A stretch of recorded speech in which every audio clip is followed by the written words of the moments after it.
Now that we have the start of a house and we have all our walls up, the next thing that we want to do is to place some doors into our house. And we'll simply start with the door tool up here on the architecture tab.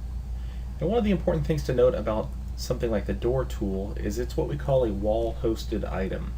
And that means you can only place it on a wall. As you can see, I'm getting this little no symbol.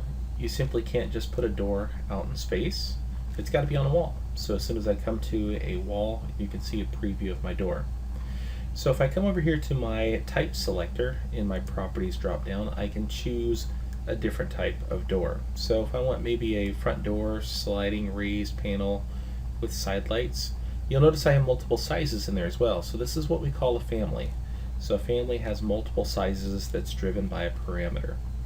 So I'll choose maybe my 36" by 84, and then I can start to bring my door in here. So a few of the things that you're going to see as I'm placing my door, one thing that is pretty easy to make happen is centering your door on a wall. As you can see, if I move to the center, I get dimensions that show me that that's perfectly centered.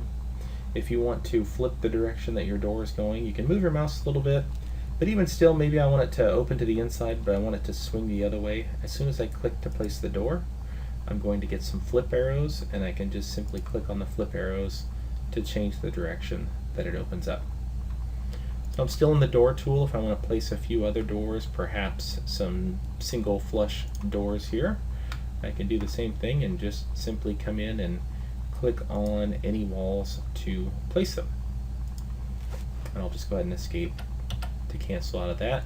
Once more, I can pick on the doors and I can use any flip arrows to change their directions.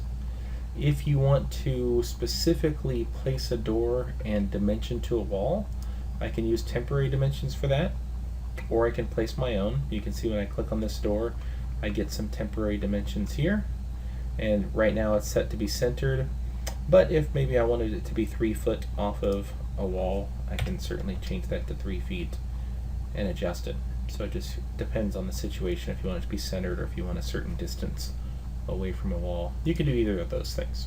Sometimes I might want to place a door that hasn't been loaded into my project. So basically these doors that you see came along with the residential default template that we used to start this project. So if there's doors that I want that I don't see in here, I've got to go and load those in. And one way I can do that is by loading them from my local installation. So if I go while I'm in the Place Door tool to load family here, that will take me to my US Imperial folder. It's a default location in Revit. As you can see, it's a few folders deep here. And I'm looking for the doors folder. So if I double click on doors, I can see multiple different types of doors that I could load in here. So let's say that I want a garage door. Door overhead sectional. I'll select that one and open it. Now I have a new family type loaded. This particular family only has one size, but now I can come in and place some garage doors here. Now let's take a look at this in 3D now that I've got a few doors in here. You'll see that in the 3D mode, doors are shown shut, whereas in the floor plan mode, they're shown open so that we can see which way they're swinging and make sure that we actually have enough room for those doors.